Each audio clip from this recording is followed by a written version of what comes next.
Christian unity is an all-important topic in the Bible. You find, for instance, in the book of Ephesians, as you begin the 4th chapter after the Apostle Paul has dealt with the doctrinal aspect of our living, that the first thing he begins to deal with is the subject of unity. And in fact, he doesn't even say, let's make unity. He says, let's maintain the unity of the Spirit. If you've been a Christian long enough, you will realize that that's one of the most difficult issues to actually realize. It's easy to talk about it, but in actual reality, often we find fragmentation. That's the one reason why we have so many Christian denominations. It's simply the fact that there are issues that we do not agree about. So how should we handle this issue of such variety, and yet we have a common God, a common Lord Jesus Christ, a common Spirit who lives in our hearts? Let me put it another way. Where should we draw the line so that we are clear that here we not only disagree, but we must also go our separate ways? It seems to me that the best place to begin in terms of drawing the line is the gospel.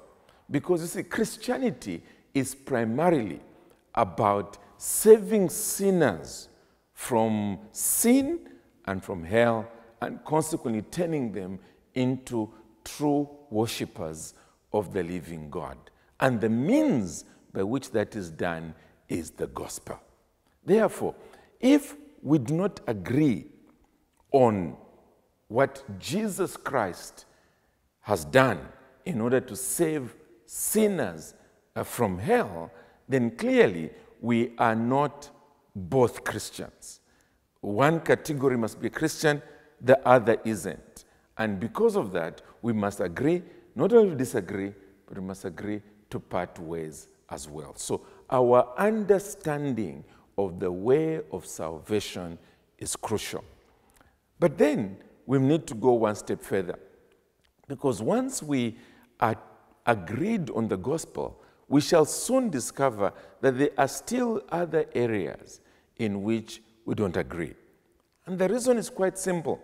It's the fact that even though we may be Christians, and consequently we know the way of salvation, it has transformed our lives as well, we still have to go through the process of sanctification. Our understanding of the ways of God also grows.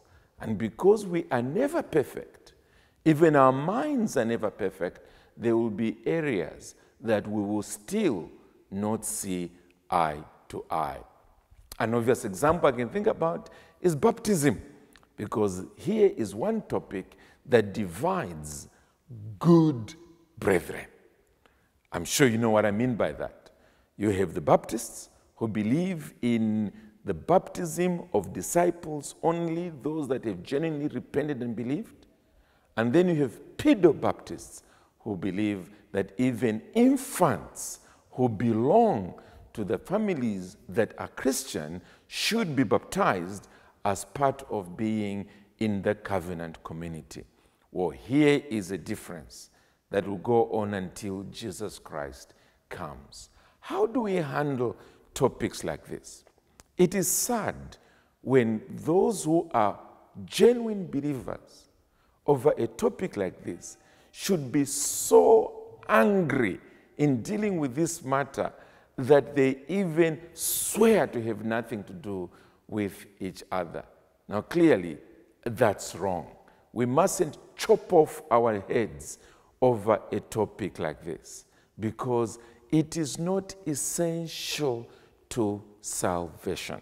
And so there will be a lot of issues that we will be able to join hands and deal with as those who are clear about the way of salvation, while we still agree to disagree on a subject like baptism.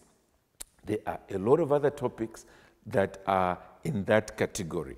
And therefore, in those areas, we ought to learn to say, when we get to heaven, these issues will be cleared. But for now, there is such a real need in God's world, such a real gospel need.